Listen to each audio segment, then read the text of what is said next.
அன்புள்ள நண்பர்களே, இன்று துல்ஹஜ் பிறை 8 யௌமுத் தர்வியா, தர்வியாவுடைய நாள் என்று சொல்லப்படுகிறது.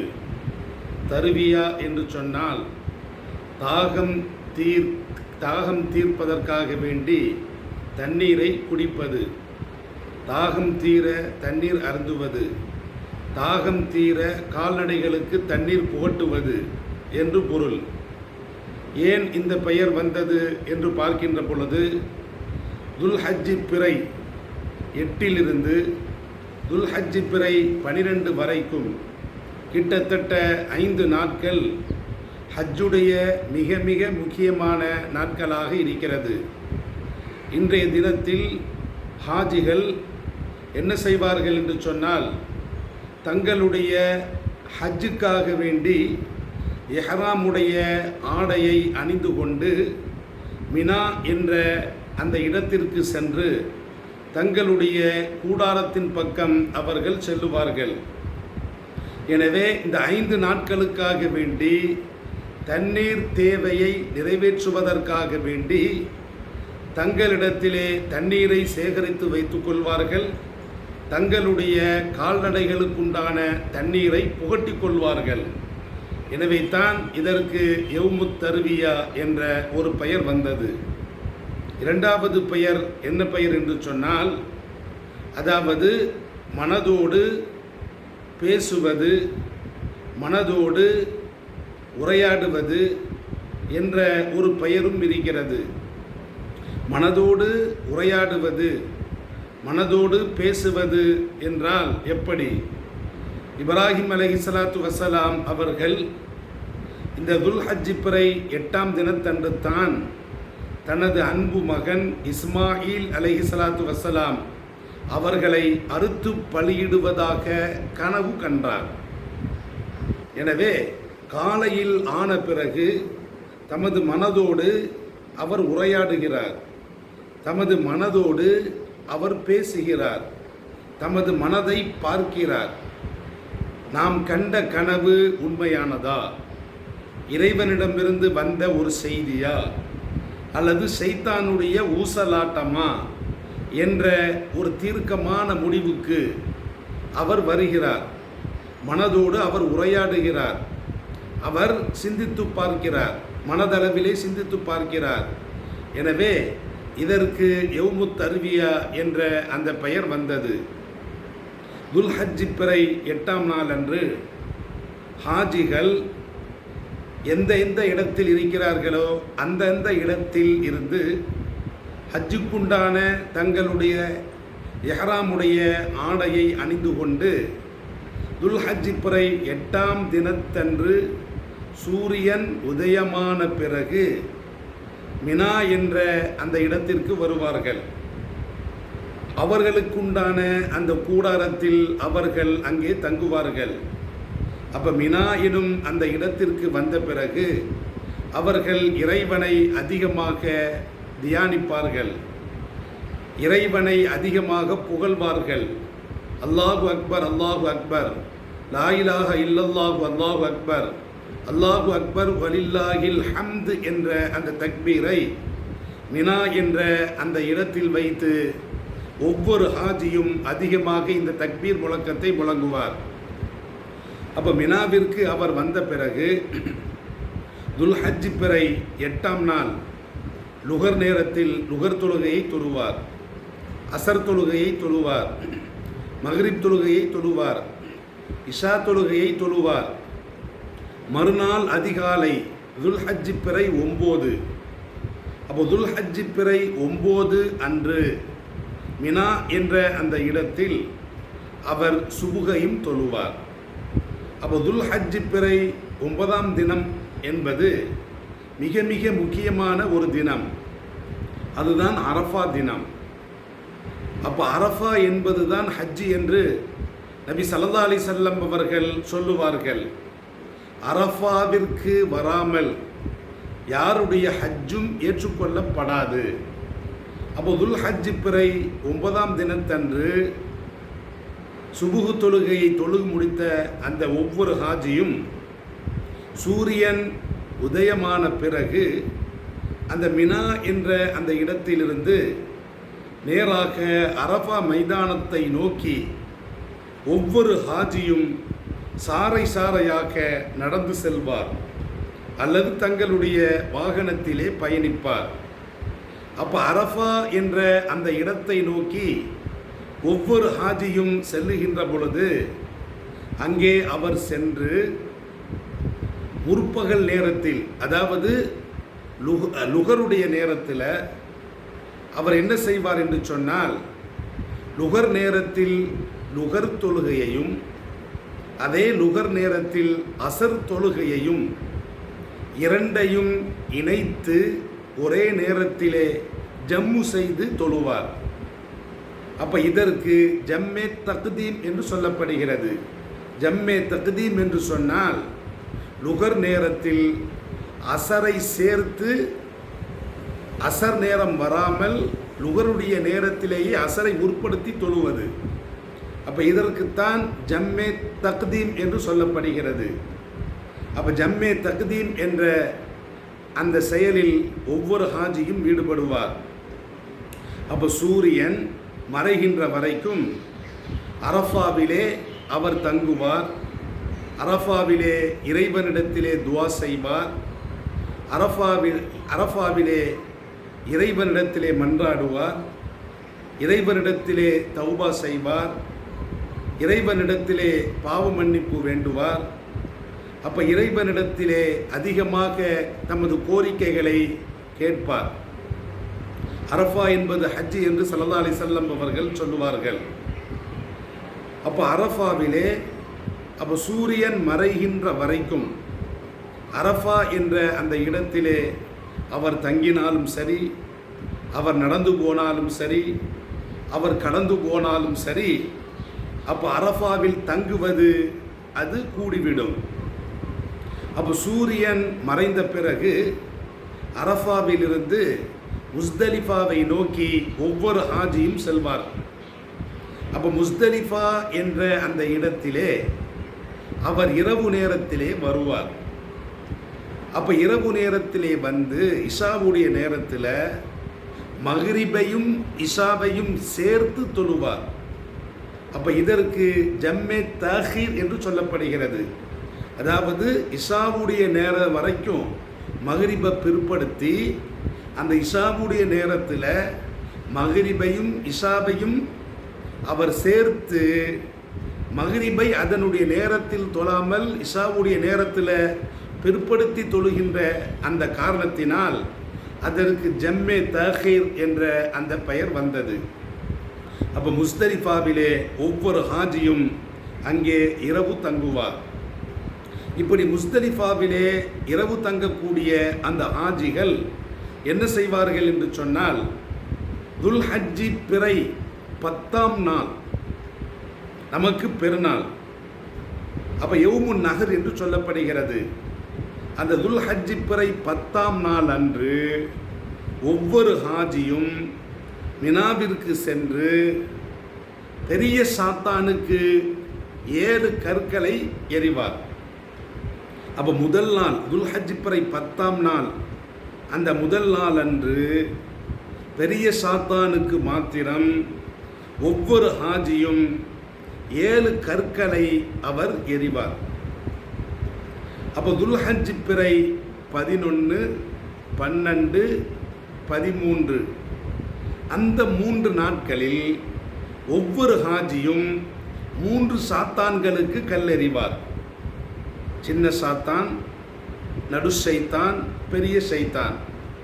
இப்படி அந்த 3 சைத்தான்களுக்கும் துல் ஹஜ்ஜி பிறை 11, 12, 13 அந்த 3 தினங்களில் அப்போ 3 சாத்தான்களுக்கு கல்லெறிய வேண்டும். அப்போ ஒவ்வொரு சாத்தானுக்கும் 7 கற்கள். அப்போ துல் ஹஜ்ஜி பிறை 11 அன்று ஒவ்வொரு ஹாஜியும் 21 கற்களை எறிய வேண்டும். துல் ஹஜ்ஜி பிறை 12ஆம் தினத்தன்று ஒவ்வொரு ஹாஜியும் அந்த 3 சாத்தான்களுக்கு 21 கற்களை எறிய வேண்டும். அப்போ துல் ஹஜ்ஜி பிறை 13 அன்று ஒவ்வொரு ஹாஜியும் அந்த 3 சாத்தான்களுக்கு 21 கற்களை எறிய வேண்டும். அப்போ 21 3/21 என்பது 63 கற்கள்.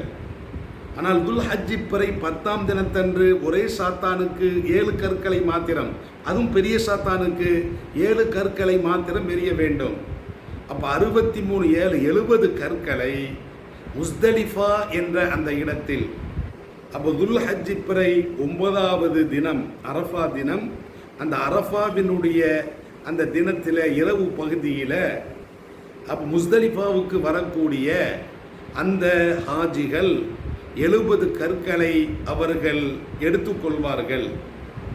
அப்போ துல் ஹஜ்ஜி பிறை 9ஆம் தினத்தன்று முஸ்தலிஃபாவிலே தங்கி அந்த துல் ஹஜ்ஜி பிறை 10ஆம் நாள் யௌமுன் நஹர் என்று சொல்லப்படுகிறது. அந்த நாளில் முஸ்தலிஃபாவிலே ஃபஜ்ர் தொழுகையை தொழுதுவிட்டு அப்போ ஹாஜிகள் என்ன செய்வார்கள் என்று சொன்னால், ஃபஜ்ர் தொழுகை முடிந்த பிறகு திரும்பவும் மினா என்ற அந்த இடத்திற்கு வருவார்கள். அந்த துல் ஹஜ்ஜி பிறை 10ஆம் நாள் அன்று மினா என்ற அந்த இடத்திற்கு திரும்புவார்கள்.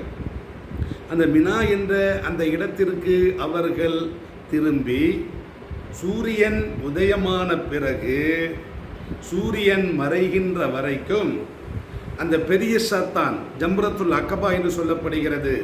அந்த பெரிய சாத்தானுக்கு ஒவ்வொரு ஹாஜியும் 7 கற்களை எறிவார்.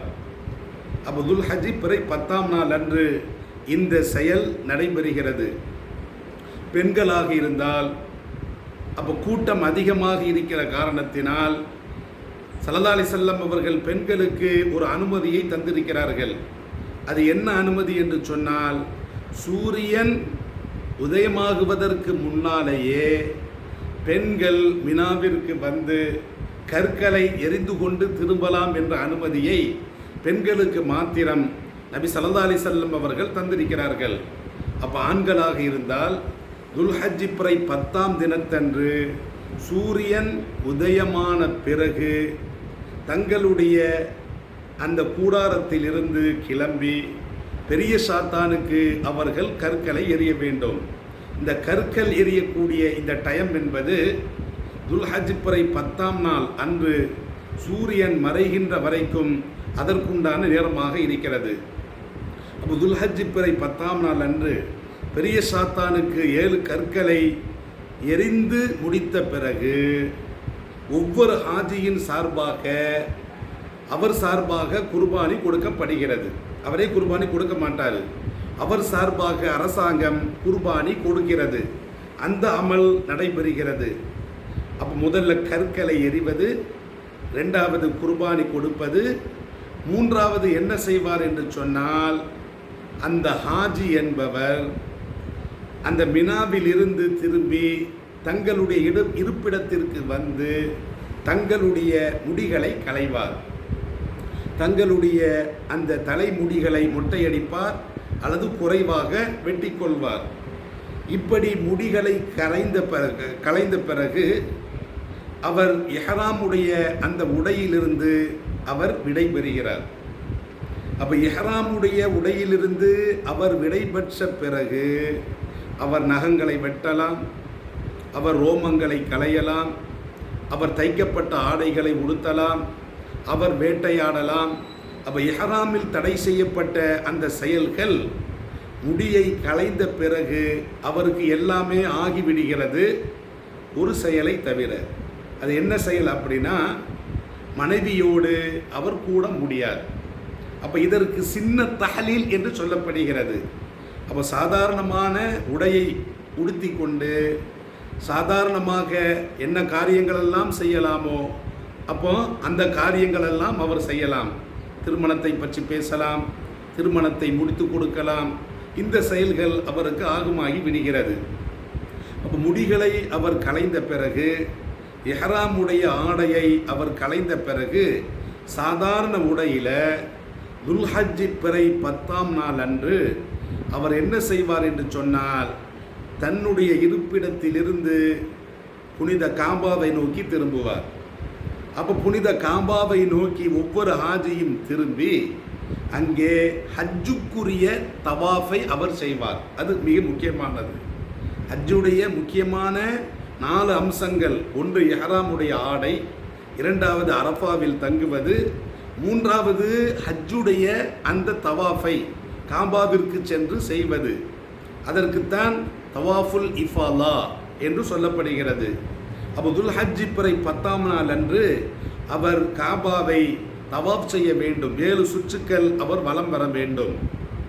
இப்படி 7 சுற்றுக்கள் அவர் வலம் வந்த பிறகு சஃபா மருவா என்ற ஆகிய இரு சிறு குன்றுகளுக்கிடையே அவர் தொங்கோட்டம் அவர் விரைந்து ஓட வேண்டும். அப்போ அதுவும் மிக முக்கியமானது ஹஜ்ஜினுடைய 4 அம்சங்களிலே. அப்போ சஃபா மருவா ஆகிய 2 குன்றுகளுக்கிடையே விரைந்தோடுவது அது ஹஜ்ஜுடைய மிக மிக முக்கியமான அமலாக இருக்கிறது. அப்போ அந்த சஃபா மருவாவுக்கு மத்தியில் அவர் தொங்கோட்டம் ஓடிய பிறகு அப்போ அவருடைய ஹஜ்ஜுடைய அமல் பரிபூர்ணமாக முடிந்துவிட்டது. இதற்கு பிறகு அவர் மனைவியோடு கூடிவிடலாம். அப்போ அவருக்கு பெரிய தஹலீல் ஏற்பட்டு விட்டது. அப்போ சாதாரண மனிதரை போன்று அவர் ஆகிவிடுகிறார். அப்போ இதுதான் ஹஜ்ஜினுடைய அமலாக இருக்கிறது. அப்போ திரும்ப என்ன செய்வார் என்று சொன்னால், அப்போ துல் ஹஜ்ஜி பிறை 11 அன்று தங்களுடைய இருப்பிடத்திலிருந்து மினாவை நோக்கி ஹாஜிகள் செல்லுவார்கள். மினாவை நோக்கி சென்று தங்களுடைய கூடாரத்தில் அமர்ந்து சூரியன் உதயமான பிறகு அப்போ துல் ஹஜ்ஜி பிறை 11 அன்று 3 சாத்தான்களுக்கு, ஒரு சாத்தானுக்கு 7 கல், 3 சாத்தானுக்கு 21 கல், பிறை 11 அன்று அவர் எரிய வேண்டும். இந்த டைம் என்பது சூரியன் உதயமானதிலிருந்து சூரியன் மறைகின்ற வரைக்குமாக இருக்கிறது. அப்போ துல் ஹஜ்ஜி பிறை 12 அன்றும் மினாவிலே தங்கி இந்த 3 சாத்தான்களுக்கு அவர் கல்லெறிய வேண்டும். கல்லெறிந்து முடித்த பிறகு சூரியன் மறைவதற்குள்ளாகவே மினாவை விட்டு திரும்பினால் துல் ஹஜ்ஜி பிறை 13 அன்று மினாவில் தங்க வேண்டிய அவசியம் ஏற்படாது. ஒருவேளை சூரியன் மறைந்த பிறகும் மினாவிலே அவர் இருக்க வேண்டியது இருந்தால் அப்போ துல் ஹஜ்ஜி பிறை 13 அன்றும் அவர் மினாவிலே தங்கி திரும்பவும் 3 சாத்தான்களுக்கு அவர் கல்லெறிய வேண்டும். இப்படி கல்லறிந்து முடிந்து விட்டால் துல் ஹஜ்ஜி பிறை 12ஓடு அல்லது 13ஓடு அவருடைய ஹஜ்ஜுடைய எல்லா அமலும் பரிபூர்ணமாக நிறைவேறிவிட்டது. அப்போ இதுதான் ஹஜ்ஜி என்று இஸ்லாம் சொல்லி காட்டுகிறது.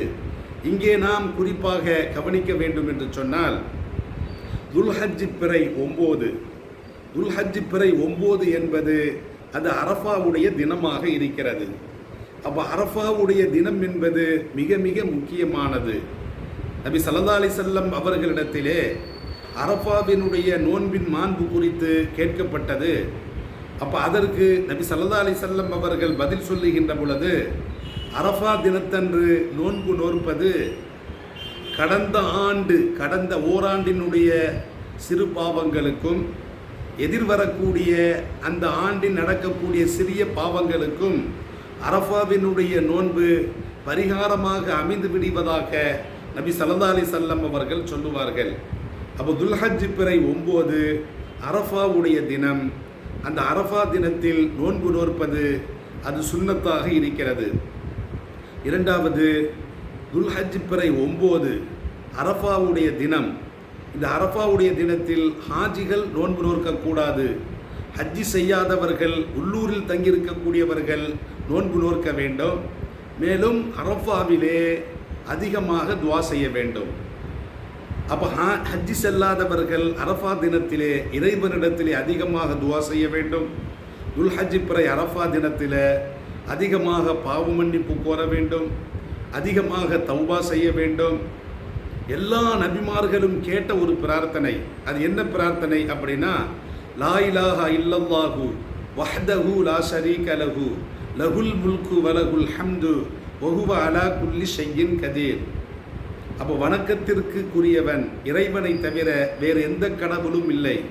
அவன் தனித்தவன், அவனுக்கு இணையேதும் இல்லை.